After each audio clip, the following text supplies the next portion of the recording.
దేవునికి స్తోత్రాలు. సమయంలో దేవుని కృపచేత మరలా దినం సువార్త కూడికకు కూడా దేవుడు మనలను సిద్ధపరిచినందుల కొరకు దేవునికి ఎంతో రుణస్థులమై ఉన్నాం. ఆయన కార్యములు, ఆయన తలంపులు ఎంతో ఉన్నతమైనవి.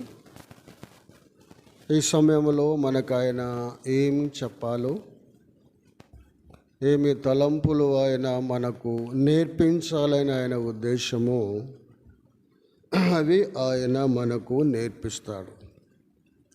అందుకు దేవుని స్తుతిస్తూ ఉన్నాం. బైబిల్లో ఓ మాట మనకు తెలిసిన భాగమే, ఓ మాటను మనము చదువుకుందాం.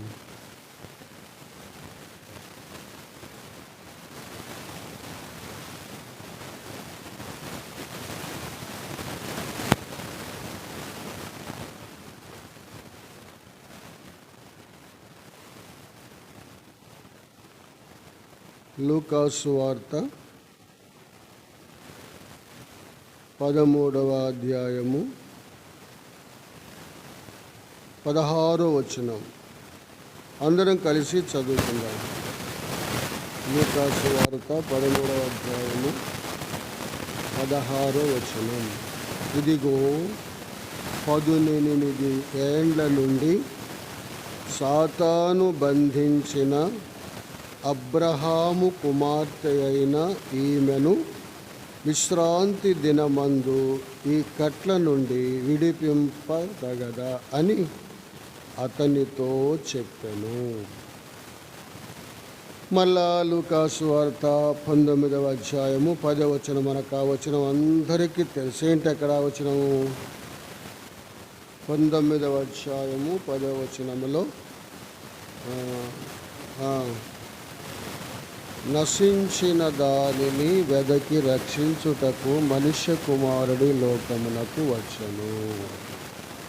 9వ వచనం కూడా చదువుదాం. అందుకు యేసు, ఇతడును అబ్రహాము కుమారుడే, ఎందుకనగా నేడు ఈ ఇంటికి రక్షణ వచ్చి ఉన్నది. ఇతడును అబ్రహాము కుమారుడే, ఎందుకనగా నేడు ఈ ఇంటికి రక్షణ వచ్చి ఉన్నది అని 10లో ఏమన్నాడంటే, నశించిన దానిని వెదకి రక్షించుటకు మనుష్య కుమారుడు వచ్చనని అతనితో చెప్పెను. దేవుడు తన మాటలను దీవించి ఆశీర్వాదించునుగాక. చిన్న ప్రార్థన చేసుకుందాం. ప్రభువా, వందనాలు. ఘనమైన నామమున ఎంతో స్తుతిస్తూ ఉన్నాము.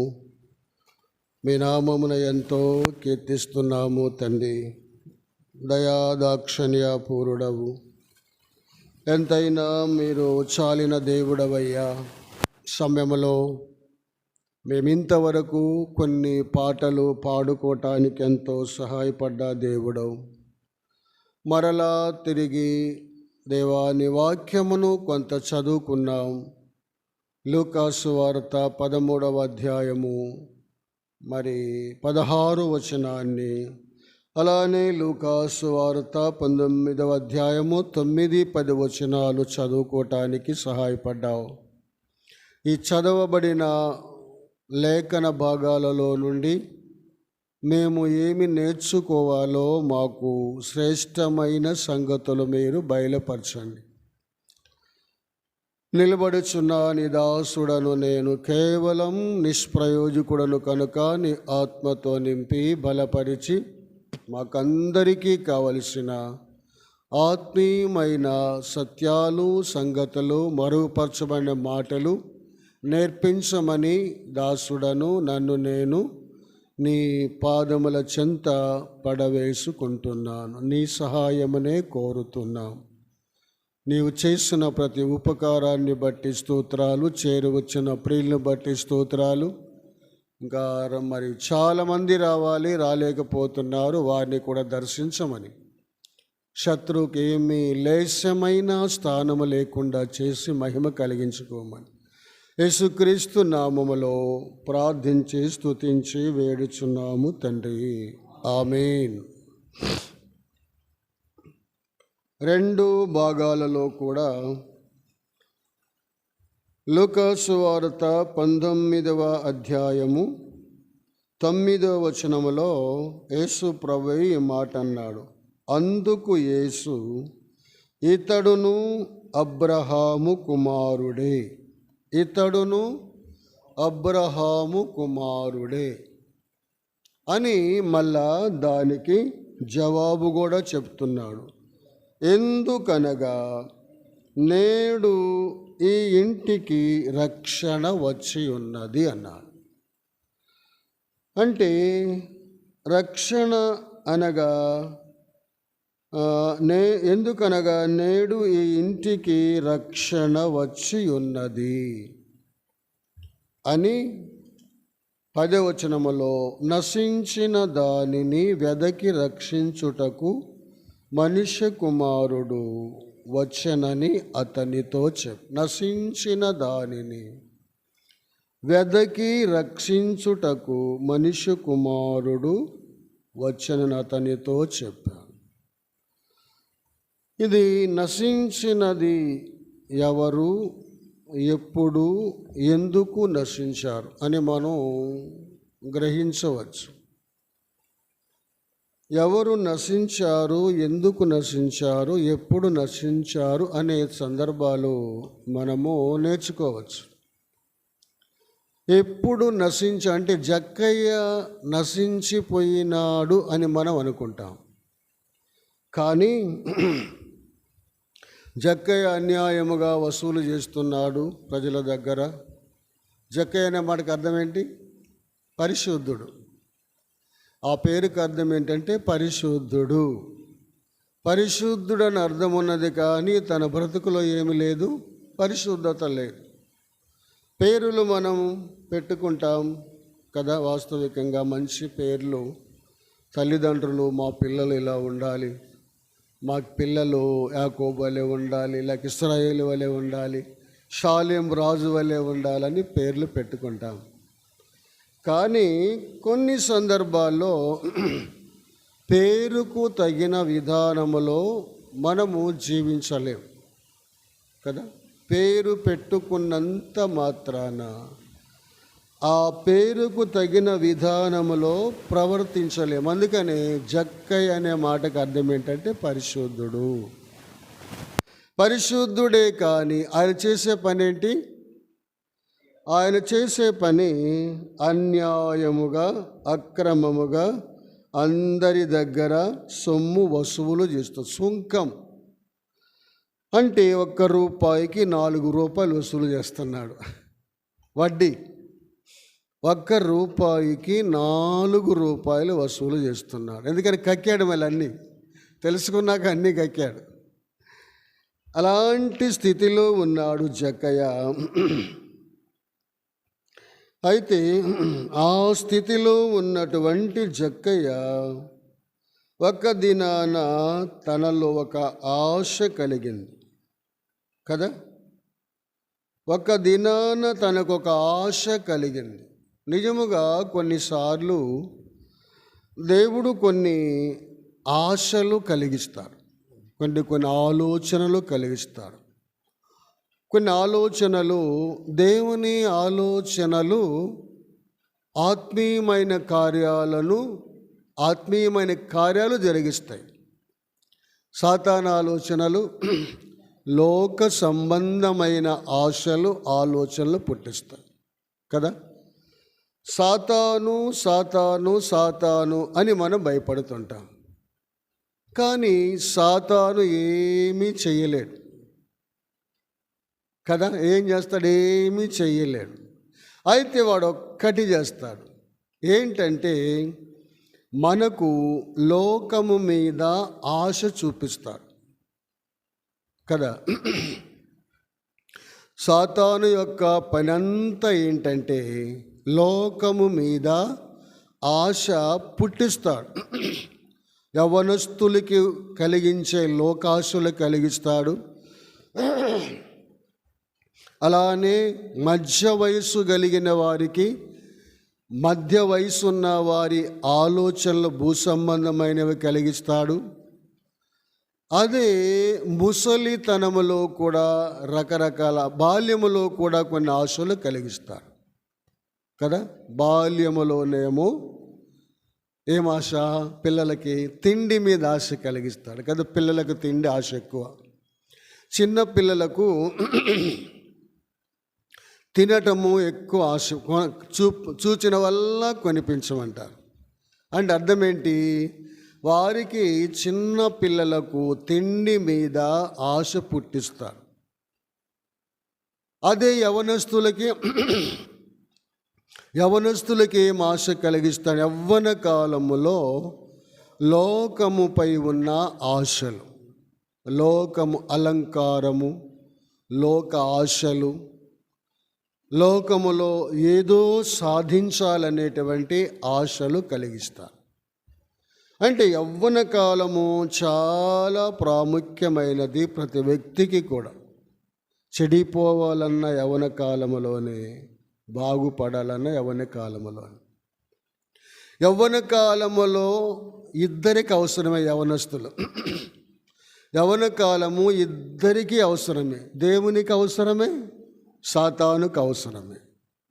రెండు ఇద్దరికి అవసరమే. అయితే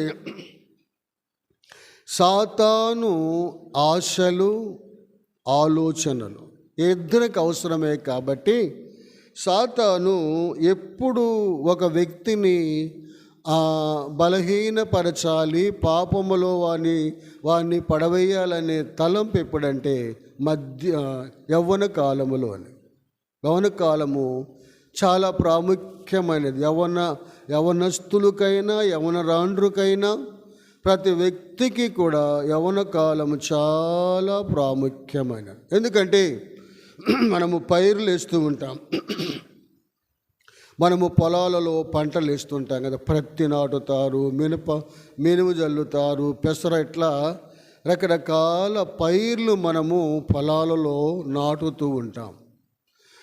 ఈ నాటినప్పుడు పొలాలలో ఉన్న పైర్లు చక్కగా ఎదుగుతాయి. ఎదిగి మధ్య వయస్సులో, అంటే యవ్వన దశ అనుకో, ఆ మధ్య వయసు, మధ్యకాలం రాగానే అప్పుడు పైరుకు ఏం కలుగుతుంది? పూత పిందె పడుతుంది. ఆ పూత పిందె పడ్డప్పుడే ఎక్కువ ఏం ఆశిస్తాయి అంటే తెగుళ్ళు, పురుగులు ఆశిస్తాయి. చిన్న మొక్కప్పుడు ఏం చేయవు పురుగు. చిన్న మొక్కప్పుడు ఏమీ చేయదు పురుగు. ఎప్పుడు పురుగు కానీ తెగులు కానీ ఆశిస్తుందంటే ఎప్పుడైతే అది ఎదిగి పూత పిందె వస్తుందో అప్పుడు పురుగు ఆశిస్తుంది, తెగుళ్ళు కూడా ఆశిస్తాయి కదా. అలానే యవ్వన దశలోనే సాతాను లోక సంబంధమైన ఆశలన్నీ కూడా రేపుతాడు. మరి కాలం ఎక్కువైపోయింది కదా, సెల్ ఫోన్ వల్ల అధికమైన లోక ఆశలు, లోక ఆలోచనలు శత్రువైన సాతాను ఎవరికంటే యవ్వనస్తులకే ఇప్పుడు అధికమైన ఆశ, లోకములో ఉన్న వాటిపై ఆశ కలిగి, కొంతమంది క్రికెట్, కొంతమంది రకరకాల ఆటలు, కొంతమంది గేమ్స్, ఇలాంటివన్నీ కూడా ఎవరు చూస్తారంటే యవ్వనస్తులే వాటికి బానిసలైపోతారు. అందుకొరకై యవ్వన కాలము చాలా ప్రాముఖ్యమైనది. అలానే మహనీయుడైన యేసుక్రీస్తు ప్రభువు కూడా ఎప్పుడు దేవుని పరిచర్య చేశాడంటే యవ్వన కాలములోనే కదా. యవ్వన కాలములోనే దేవుని తండ్రి చెప్పిన పరిచర్య అంతా చేశారు.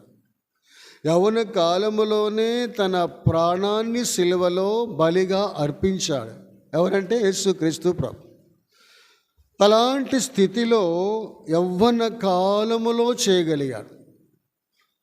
కనుక కొందరు యవ్వనస్తులైన వారు కూడా, దేవుని మాటకు లోబడిన వారు అనేకులు యవ్వన కాలములో దేవుని కొరకై ఎంతో ఎంతో ప్రయాసపడ్డారు. దేవుని కొరకై నమ్మకమైన సాక్షులుగా ఉన్నారు. అందుకొరకై యవ్వన కాలము చాలా ప్రాముఖ్యమైనది. మన జీవితాలు సరిగా చక్కగా సరిదిద్దుకోవటానికి మనకేముందంటే ఆధారము దేవుని వాక్యం. ఓ మాట ఉంది కదా బైబిల్లో, 119వ కీర్తన 9వ వచనం, యవ్వనులు దేని చేత తమ నడతను శుద్ధిపరుచుకుంటారు కదా. యవ్వనులు దేని చేత తమ నడతను శుద్ధిపరచుకుంటారు అన్నాడు. ప్రశ్న ఇచ్చాడు. దేని చేత? శత్రువైన సాతాను వేస్తున్న వలలో ఉచ్చులలో నుండి తప్పించుకోవటానికి అన్నాడు. యవ్వనులు దేని చేత తమ నడతను శుద్ధిపరచుకుంటారు. దాని కింద ఏముంది? నీ వాక్యమును బట్టి దానిని జాగ్రత్తగా చూచుకొనుట చేతనే కదా అన్నాడు కదా. చక్కని మాట కదా. యవనస్తులకి ఈ మాట చాలా ప్రాముఖ్యమైన మాట. దావీదు రాజు తన అనుభవ జీవితంలో తాను అనుభవించి పలికిన మాట ఏంటంటే, యవనులు దేని చేత తమ నడతను శుద్ధిపరచుకుంటారంటే, దాని కింద ఏమన్నాడంటే నీ వాక్యమును బట్టి, తర్వాత నీ వాక్యము నీ వాక్యమును బట్టి దానిని జాగ్రత్తగా చూచుకొనుట చేతనే గదా.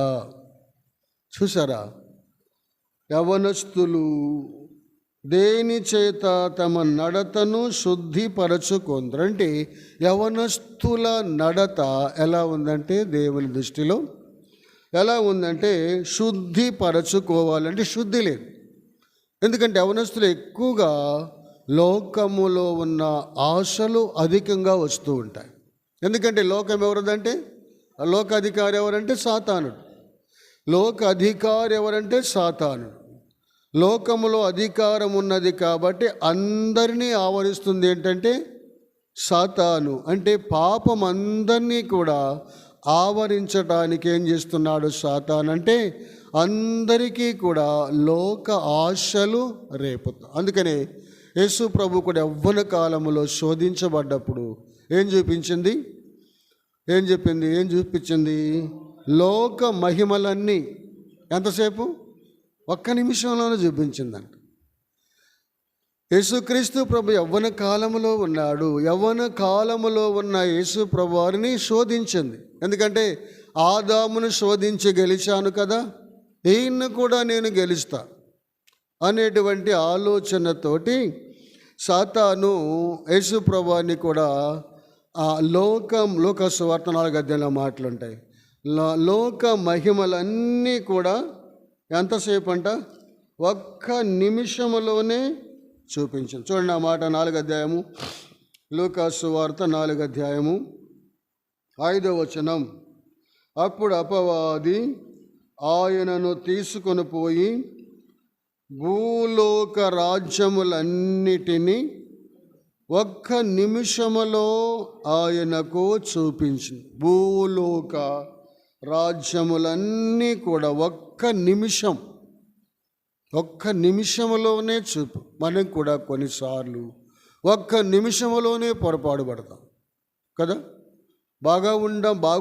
బాగుందాం అనుకుంటాం, కానీ కొన్ని సమయాల్లో ఒక్క నిమిషంలోనే పొరపాటు పడతాం. ఆ పొరపాటు పడి ఒక్క నిమిషంలో పొరపాటు పడ్డాననేటువంటి ఆలోచన అప్పుడు కలిగింది. ఒక్క నిమిషంలోనే. దావీదు కూడా ఒక్క నిమిషంలోనే పొరపాటు పడ్డాడు కదా. దావీదు కూడా అందరూ వసంతకాలాన్ని అందరు యుద్ధానికి వెళ్తే ఆయన ఇంట్లో పడుకున్నాడు. పడుకొని లేచాడు, బయటికి వచ్చాడు, చూసి ఒక్క నిమిషంలోనే, అంటే సాతాను చూపిస్తుంది లోకాన్ని. ఉదాహరణకు ఆరంభంలో ఆదాము అవ్వల కాలములో, ఆరంభ కాలములో అవ్వ చూస్తుంది కదా, రోజు ఈ చెట్టు పండు తినొద్దు అని దేవుడు చెప్పాడు. తింటల్లా చూస్తుంది కానీ తింటల్లా, ఆ పండు చూస్తూనే ఉంది. కానీ సాతాను వచ్చి ఈ పండు తింటే మీరు నిజముగా చస్తారు అన్నాడు. నిజమా అన్నాడు. నిజమన్నప్పుడు అనుమానం వచ్చింది. నిజమన్నప్పుడు అనుమానం వచ్చి ఆ పండు వైపు చూడగానే అది ఎట్లా కనిపించిందంట? కన్నులకు రమ్యముగా, ఆహారానికి మంచిదిగా, వివేకమిచ్చేదిగా కనిపించిందంట. అంతకుముందు చూస్తుంది కానీ రాల ఆలోచన. అంతకుముందు ఆ ఏదేను తోటలో ఆ వృక్షము పండ్లు చూస్తుంది కానీ అసలు ఆలోచన రాల. దాంతో మనకెందుకులే, మా తండ్రి వద్దన్నాడు ఆయన ఆలోచనలో ఉన్నారు కానీ వారికి రాల. ఎప్పుడైతే సాతాను దానిని చూడు అని చూపించిందో అప్పుడు ఏం కలిగింది? ఆశ కలిగింది. అంతే సాతాను చేసేది.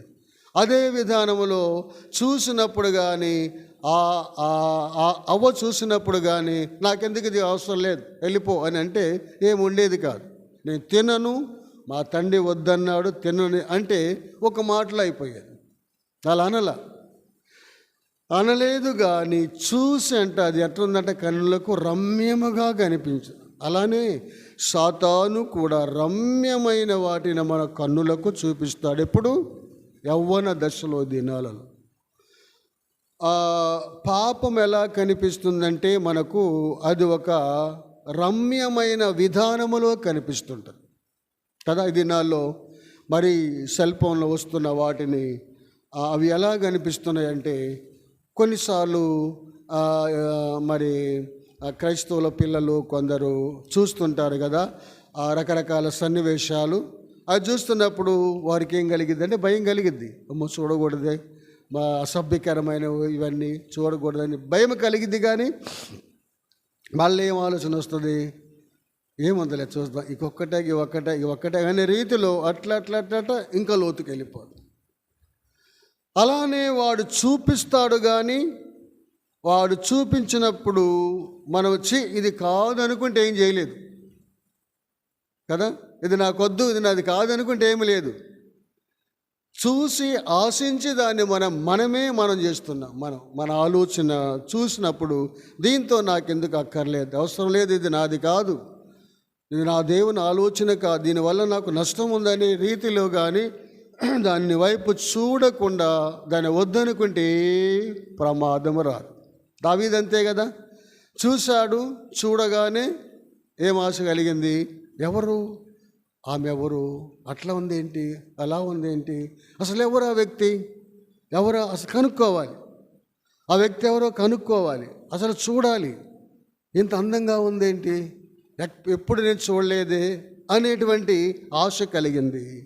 ఒక వ్యక్తిని పంపించాడు, ఆమె సమాచారం కనుక్కున్నాడు, అంతటితో ఆగిపోలేదుగా. ఆమెను తెప్పించాడు, తనతో రకరకాల విధానాలు చేశాడు. ఇవన్నీ ఎప్పుడు ఎంతలో కలిగినవి? ఒక్క నిమిషమే. అసలు దావీదుకి ఆలోచన లేదు, ఇలా చేయాలి ఇట్లా అనే ఆలోచన లేదు. కానీ ఒక్క నిమిషంలోనే దావీదు ఘోరమైన పాపములో పడిపోయాడు. ఆ ఘోరమైన పాపమే తన కుటుంబాన్ని పతనం చేసింది కదా. అందుకొరకై మనం ఎలా ఉండాలంటే, యవ్వనులు దేని చేత తమ నడతను శుద్ధిపరచుకొందురు అని కిందేమన్నాడంటే, నీ వాక్యమును బట్టి దానిని జాగ్రత్తగా చూచుకొనుట చేతనే గదా. దేవుని వాక్యాన్ని జాగ్రత్తగా చూసుకుంటే హృదయం ఏమవుతుందంట? శుద్ధిపరచబడుతుంది. అంటే దేవుని వాక్యము హృదయాన్ని ఏం చేస్తుందంటే శుద్ధి చేస్తుంది. అందుకే బైబిల్లో ఒక మాట ఉంది కదా, జ్ఞాపకం వస్తుంది. సామెతల గ్రంథం 4:23 ఒక మాట ఉంది, అన్నిటికంటే ముఖ్యముగా మీ హృదయమును భద్రం చేసుకో. చూడండి, ఆ మాట ఉంది సామెతల గ్రంథము 4:23. అన్నిటికంటే ముఖ్యముగా చదువు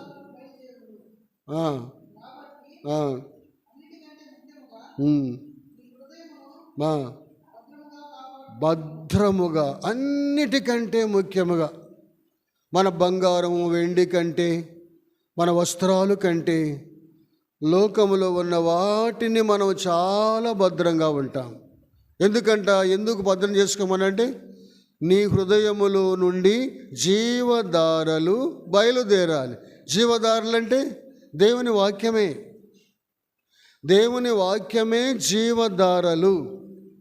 ఎందుకంటే ఆయన జీవము గల దేవుడు కాబట్టి ఆయనలో నుండి ప్రవహించేవన్నీ జీవము కలిగినవే.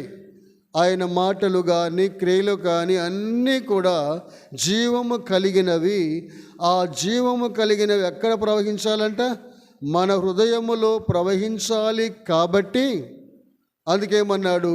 అన్నిటికంటే ముఖ్యముగా హృదయమును భద్రంగా కాపాడుకోమన్నాడు. ఎందుకన్నాడు ఆ మాట అంటే? భద్రంగా కాపాడుకోమన్నాడంటే భద్రముగా కాపాడుకోలేకపోతున్నాం. అందుకనే కీర్తనకారుడు అన్నాడు కదా, నీ వాక్యమును బట్టి దానిని జాగ్రత్తగా చూచుకొనుట చేతనే కదా అన్నాడు. కాబట్టి జక్కయ్యలో కూడా ఆలోచన ఏం కలిగింది? నశించిన దాన్ని వెదకి రక్షించుటకు మనిషి కుమారుడి లోకానికి వచ్చాడు. అంటే నశించింది ఎవరు? ఎందుకు నశించాడు? ఎప్పుడు నశించాడు? 3 మాటలు. నశించింది ఎవరు? ఎందుకు నశించాడు? ఎప్పుడు నశించాడు? ఎక్కడ నశించాడు? అంటే మానవుడు ఎక్కడంట? ఆరంభములోనే ఆదాము హవ్వల దగ్గర నుండి మనిషి నశించిపోయాడు. ఆత్మీయంగా చచ్చిపోయాడు. కేవలం ఒక జక్కని గురించి ఆ మాట అనలా. ఏమన్నాడంటే, నశించిన దానిని వెదకి రక్షించుటకు మనుష్య కుమారుడు ఈ లోకమునకు వచ్చనని అతనితో చెప్పాడు. అంటే నశించింది ఎప్పుడంటే మానవుడు ఆరంభములోనే ఎలాగంటే ఆత్మీయంగా మానవుడు చచ్చిపోయాడు. అప్పటి నుండి మానవుని స్థితి ఎలా ఉందంటే చనిపోయిన స్థితిలోనే మనిషి బ్రతుకుతున్నాడు. ఒక మాట ఉంది కదా, జీవించుచున్నానన్న పేరు మాత్రం ఉన్నది కానీ నీవు మృతుడవే. అట్లా ఉన్నాం మనం. మనిషి బ్రతుకు ఎలా ఉందంటే ప్రకటన గ్రంథంలో మాట ఉంటుంది, జీవించుచున్నానన్న పేరు మాత్రం ఉన్నది కానీ నీవు మృతుడవే. అంటే ఊపిరి ఉంది, ప్రాణం ఉంది, కానీ ఆత్మీయంగా ఎలా ఉన్నామంటే చచ్చిపోయాం. కోమాలోకి వెళ్ళిన వ్యక్తిలో ప్రాణం ఉంటుంది కదా.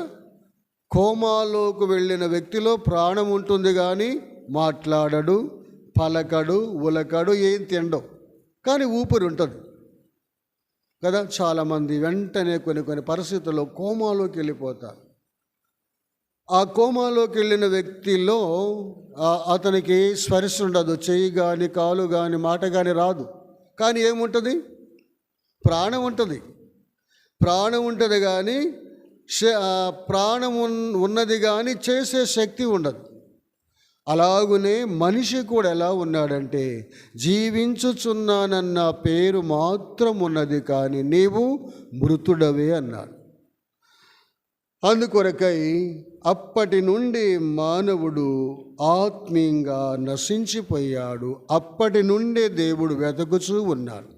ప్రతి వ్యక్తిని కూడా ఆయన వెతుకుతూనే ఉన్నాడు. అందుకన్నా నశించిన దానిని వెదకి రక్షించుటకు మనుష్య కుమారుడు వచ్చనని అతనితంటే జక్కయ్యతో చెప్పాడు.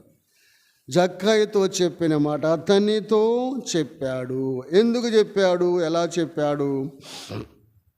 చూడండి, జక్కయ్యలో కలిగిన ఆశ ఏంటంటే 19వ అధ్యాయము 3వ వచనం, జక్కయ్యలో కలిగిన ఆశ.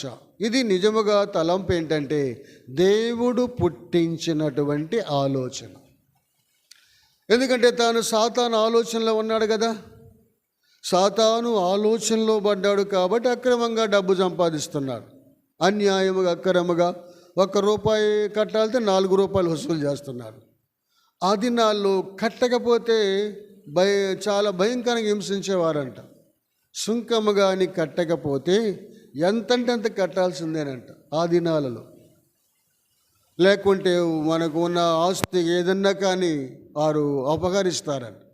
అందుకొరకు భయముతోటి ఆ సుంకాన్ని కట్టుతూ ఉంటారు. కట్టి ఏం చేస్తారంట, ఈ జక్కయ్య చూడు ఏం పని చేసి అన్యాయంగా అని అన్నారు కదా ప్రజలు కదా, ఒక మాట అన్నారు కదా,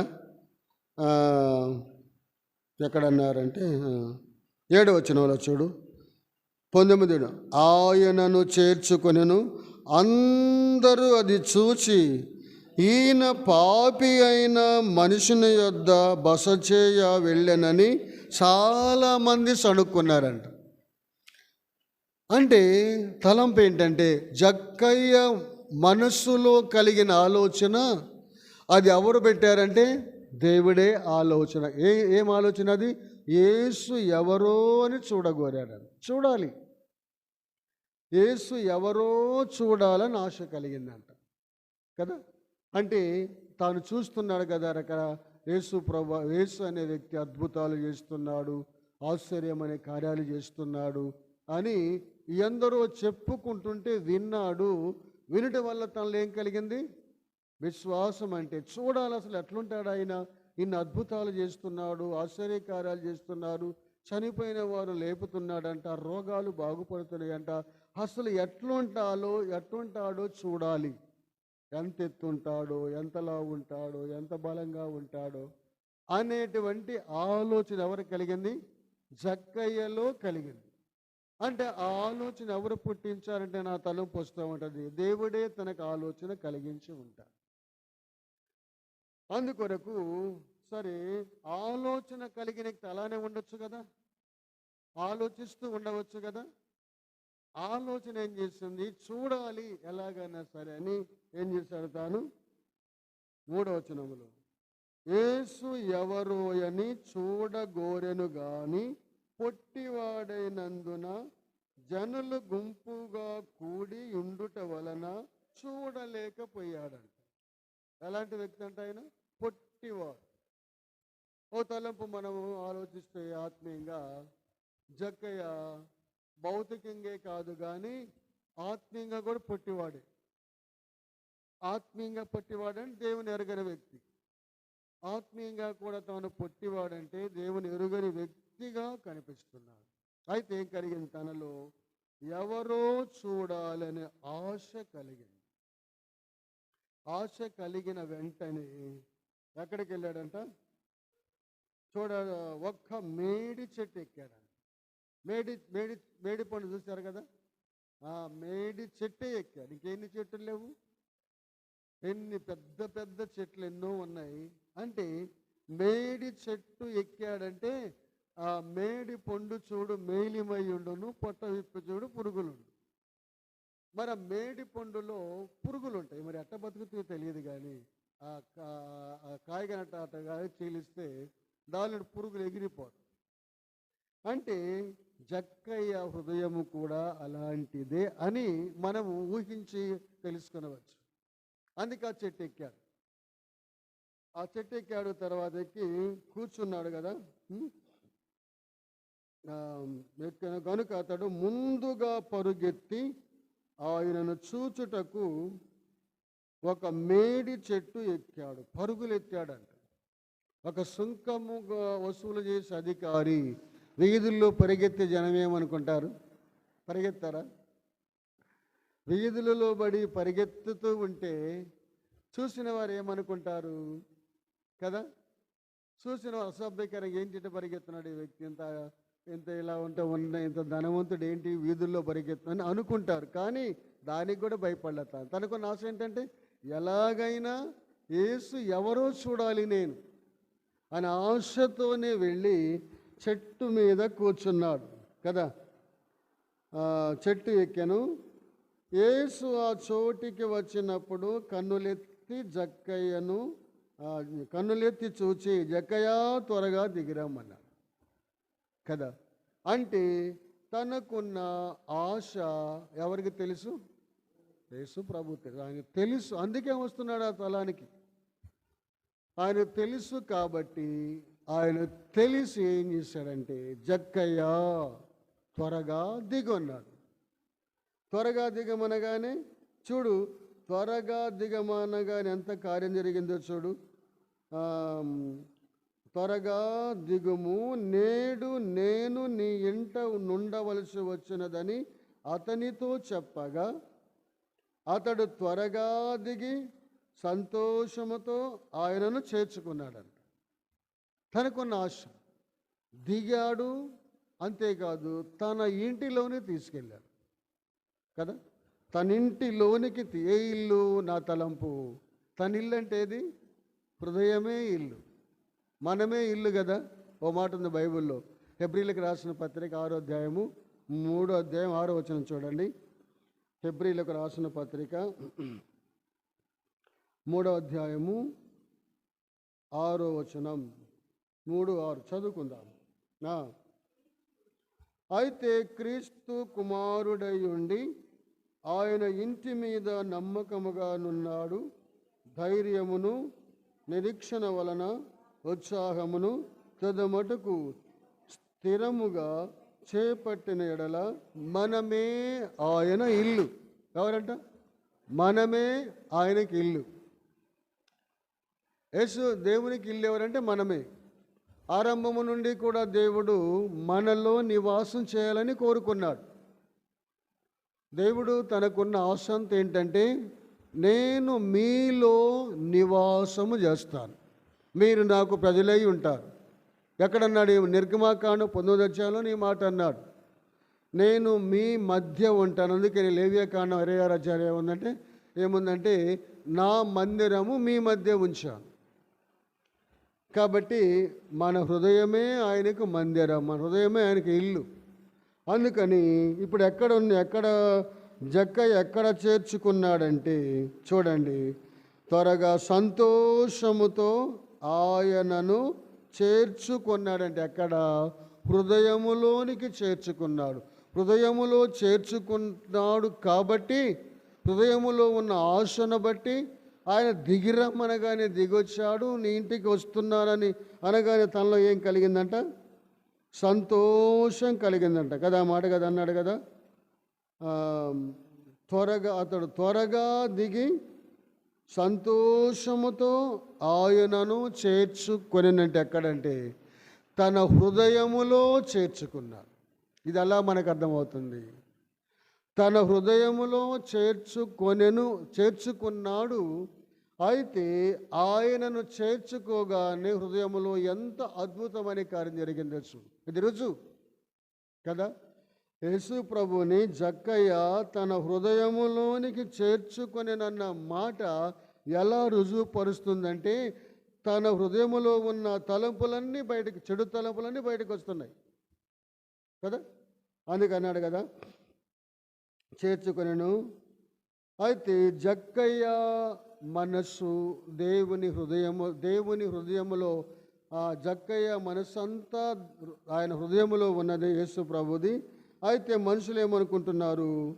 అందరు అది చూసి పాపి అయిన మనిషిని యొద్దకు బస చేయ వెళ్ళనని చాలామంది సణుగుకుంటారు. ఈ దినాల్లో కూడా ఎవరైనా కొంత అక్రమంగా జీవిస్తూ పాపంలో జీవిస్తున్న వ్యక్తి యేసు ప్రభుని నమ్ముకుని మందిరానికి వెళ్తుంటే ఏమంటారు?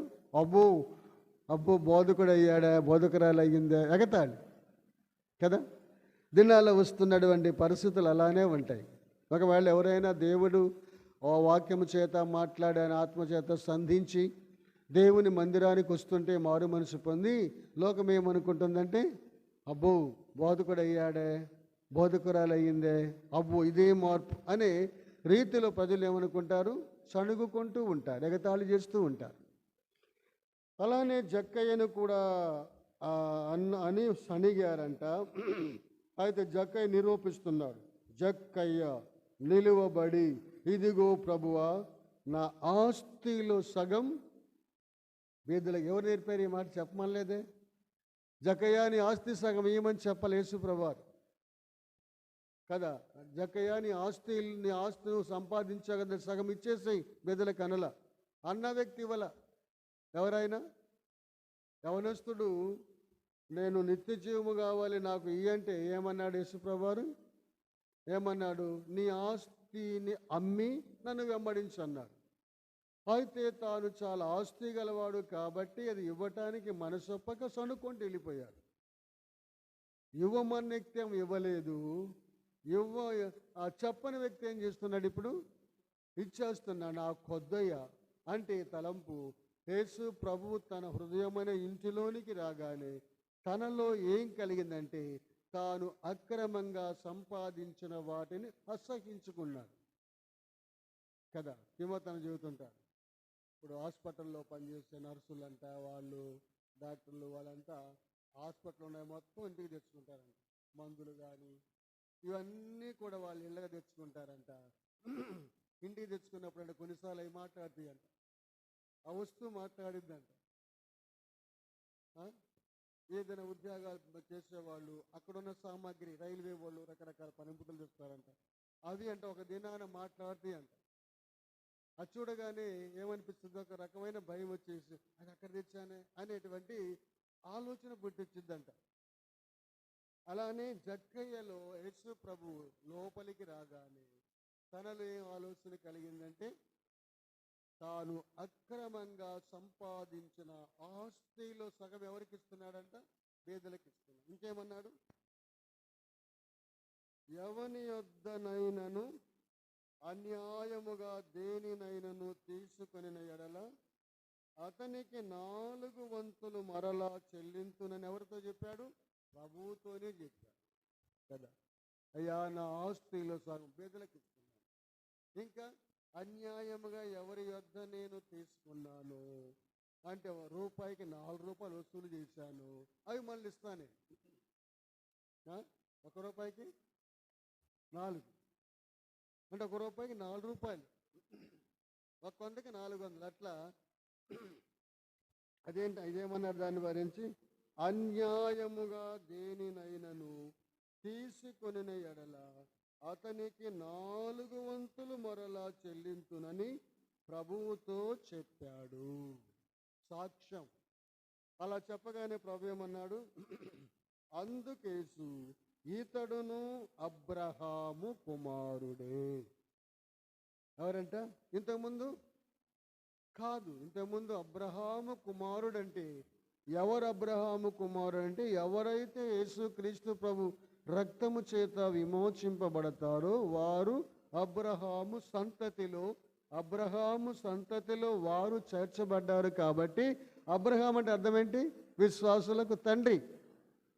ఆ అబ్రహాము కుమారుడు ఎప్పుడవుతాడంటే యేసు ప్రభు రక్తములో కడుగబడిన వ్యక్తి అబ్రహాముకున్న ఆస్తి అంతటిలో వారసుడు కదా. మాట గలతీ పత్రిక 3:14 చూడండి. గలతీలకు రాసిన పత్రిక 3వ అధ్యాయము చదువుకుందాం, ముగిస్తాను. గలతీలకు రాసిన పత్రిక 3వ అధ్యాయము 13వ వచనం.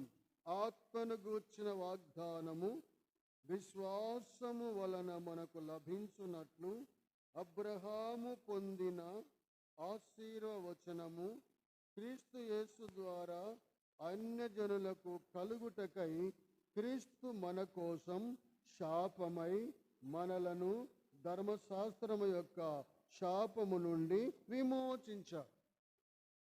అంటే ఆయన సిలువలో శాపగ్రహి అయిపోయాడు. దేనికోసం అంట? మనం కూడా అన్యులైనటువంటి వారు అబ్రహాము యొక్క ఆశీర్వాదాల్లో వారసులుగా కావటానికి ఎవరి కారణం అంటే యేసు ప్రభువారు. ఆయన సిలువలో మన కొరకు శాపగ్రహి అయిపోయాడు. కింద మాట చూడండి, 2వ అంకె. శాపగ్రహి అయి మ్రాను మీద వ్రేలాడు వాడు శాపగ్రస్తుడు. ధర్మశాస్త్ర ప్రకారం వాడు వేలాడదీసేవాడు, ఉరిదీసి. మ్రాను మీద వ్రేలాడు ప్రతివాడు శాపగ్రస్తుడు.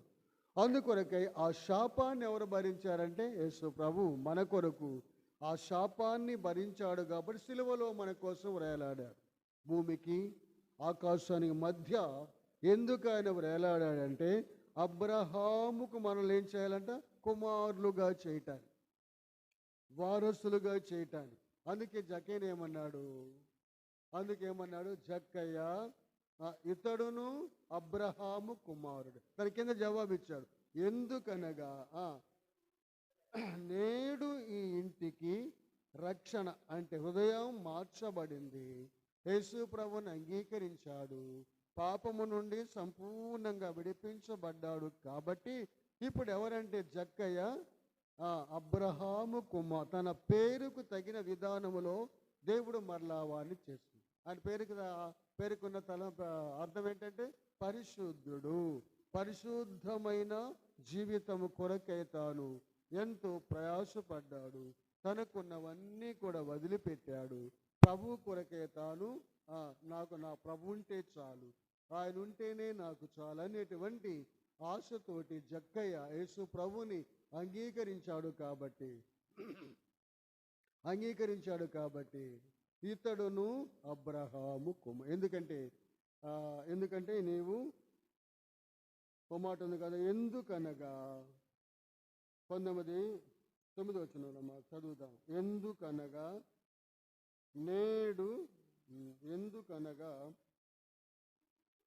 చూడండి అన్నమాట. ఎందుకనగా నేడు ఈ ఇంటికి రక్షణ వచ్చింది అని యేసు ప్రభువారు చెప్పారు. అంటే జక్కయ్య ఇప్పుడు ఎవరంటే అబ్రహాము కుమారుడే.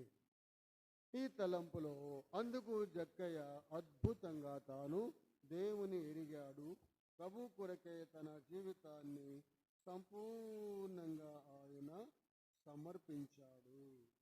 మళ్ళీ భాగం చూసి 13వ అధ్యాయంలో కూడా ఒక్క మాట చదువుకుని ప్రార్థన చేస్తున్నాం. 13వ అధ్యాయంలో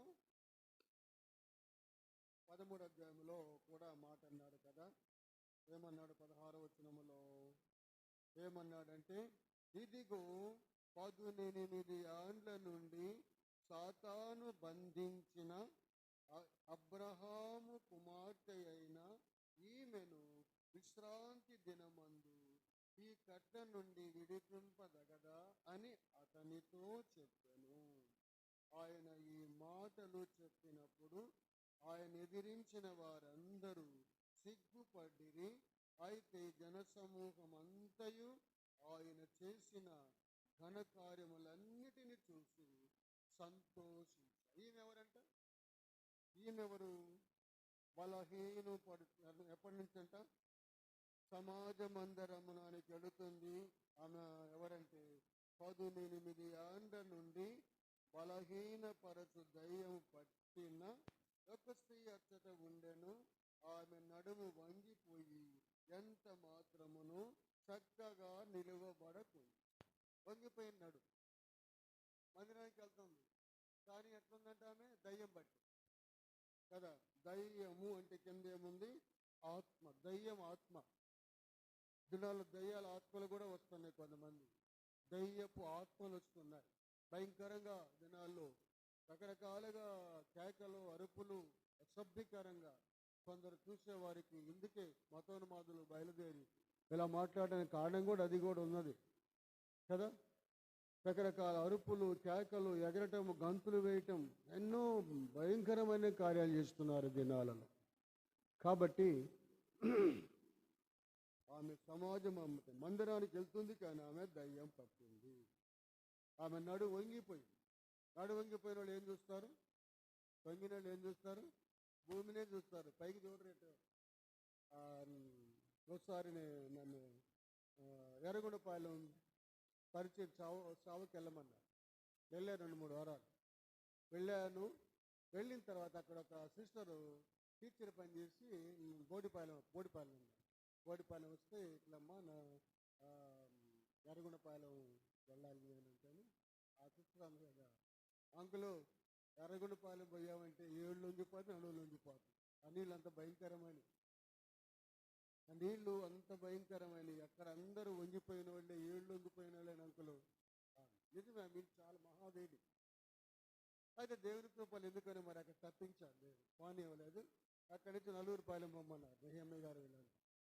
కాబట్టి నడు వంగిపోయిన వ్యక్తి ఏం చూస్తాడంటే భూమి వైపే చూస్తాడు. యేసు ప్రభు ఏమన్నాడు?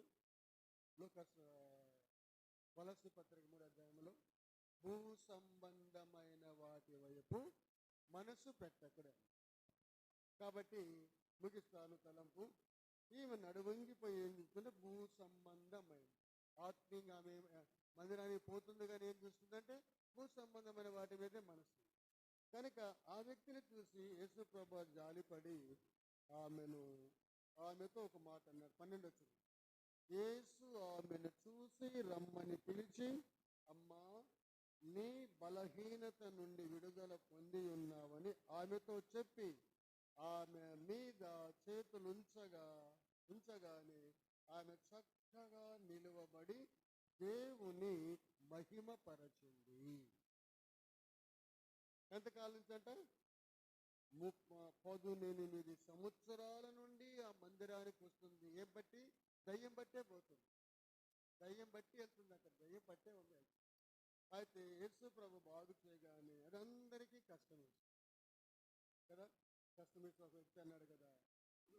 14 యేసు విశ్రాంతి దినమున స్వస్థపరిచినందున ఆ సమాజ మందిరపు అధికారి కోపముతో మండిపడి జనసమూహమును చూసి, చెయ్యదగనిది 6 దినములు కలవు గనుక ఆ దినమునే వచ్చి స్వస్థత పొందుడి, విశ్రాంతి దినమందు రావద్దని చెప్పారు కదా. అది కోపం వచ్చిందంట. 6 దినాలు పని చేయమంటే నువ్వేంటి ఇప్పుడు చేస్తున్నా స్వస్థత అని సణిగాడు ఒక వ్యక్తి. అయితే యేసుప్రభు ఒక మాట అన్నాడు. ఏంటన్నాడు? అందుకు ప్రభు, వేషధారులారా, మీలో ప్రతి వాడును విశ్రాంతి దినమున తన ఎద్దైనను గాడిదైనను గాడిద వద్ద నుండి విప్పి తోలుకొని పోయి నీళ్లు పెట్టును కదా. ఇదిగో 18 ఏండ్ల నుండి సాతాను బంధించిన అబ్రహాము కుమార్తె అయిన ఈమెను విశ్రాంతి దినమందు ఈ కట్ల నుండి విడిపింప తగదా. ఎప్పుడంటే విశ్రాంతి, నీ ఒకవేళ నీ గేదెలకు ఎద్దైన గాడిదైన వాటికి నీళ్లు పెట్టవా? దినాన విప్పి తొలిక నీళ్లు పెడతావే కనుక. అయితే అలానే ఈమె ఎంతకాలం 18 ఏండ్ల నుండి బాధపడుతుంది. ఈ దినాన బాగుపడినందుకు అని చెప్పగానే అందరూ కూడా ఏం చేస్తారంటే ఆ మాటని, అతడేమో సిగ్గుపడ్డారు. అందరూ ఎలా ఉన్నారంటే సంతోషం. అందుకే నామనేమన్నాడు? ఈమె ఎవరంట? అబ్రహాము కుమార్తె. ఎందుకంటే యేసు ప్రభు చేత సంపూర్ణంగా రోగం పోయి. ఏ రోగం అంటే? పాప రోగం, దయ్యం బట్టిన ఆత్మ పోయి ఇప్పుడు ఎలా ఉంది? నిజముగా అబ్రహాము కుమార్తె అయిపోయింది. జక్కయ్య తనలో ఉన్నవన్నీ పోయాయి. ఇప్పుడు రక్షణ పొందాడు కాబట్టి ఎవరంట? అబ్రహాము కుమారుడు. ఈమె అబ్రహాము కుమార్తె. కనుక మనం దేవుడు మనల్ని కూడా ఆ స్థితిలోనికి తీసుకుని వచ్చి మనం కూడా అబ్రహాము కుమారుడు, అబ్రహాము కుమార్తెలుగా ఎవరి వల్ల అయిందంటే యేసుక్రీస్తు ప్రభు ద్వారా. కనుక ఆ రీతిగా వింటున్న ప్రతి ఒక్కరు కూడా ఈ దినమైన లోకములో సాతాను కుమారుడు అయిన నిన్ను లోకరక్షకుడైన యేసుక్రీస్తు ప్రభు రక్తము చేత విమోచింపబడి అబ్రహాము కుమారునిగా చేయటానికి యేసుక్రీస్తు ఈ లోకానికి వచ్చి వెతుకుతున్న నశించిన దానిని వెదకి రక్షించాలని ఆయన వెతుకుతూ ఉన్నాడు. అయితే నిన్ను వెదికాడు కానీ నీవు వెతికినటువంటి దేవుని గ్రహిస్తాను. ఇంతకాలము ఎన్నో సంవత్సరాలు గతించిపోతున్నాయి. నీవు కూడా అబ్రహాము కుమారుడుగా కలిగి ఉండాలంటే ఈ దినమే జక్కయ్య వలె హృదయంలోనికి యేసు ప్రభువును అంగీకరించి, ప్రభువా, నేను పాపిని, నీ రక్తముతో నా పాపములన్నీ కడిగి శుద్ధి చేయతండి. ఇక నుండి నన్ను కూడా అబ్రహాము కుమారుడుగా చేయి ప్రభు, నీ కొరకు నమ్మకంగా జీవిస్తాను అని కానీ చిన్న ప్రార్థన చేసుకుంటే, ఎవరైనా ఏ స్థితిలో ఉన్నా, నువ్వెంత ధనవంతుడవైనా, నువ్వెంత బలవంతుడవైనా, నీకు లోకములో ఎన్ని కోట్ల ఆస్తి ఉన్నా, ఎన్ని కలిగి ఉన్నా కానీ నీవు అబ్రహాము కుమారుగా చేయబడాలి, లేక నీ పాపములన్నీ కూడా సంపూర్ణంగా విడుదల పొందాలంటే ఎక్కడ నీకు మార్గము లేదు. అందుకే యేసుప్రభు ఏమన్నాడు?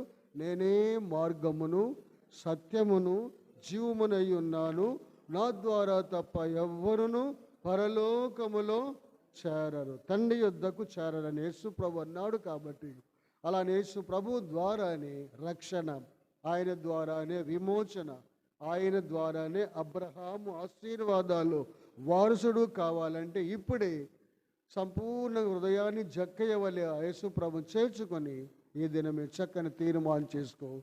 ప్రభు నీ పేరు ఆయన జీవగ్రంథమందు రాస్తాడు. పరలోకములో ప్రభువుతో నిత్యత్వములో ఉంటావు. నీకై కాచుకున్న నరకాన్ని తప్పించుకుంటావు. అలాగూ ప్రభు నీకు సహాయము చేయునుగాక. ప్రార్థన చేసుకుందాం.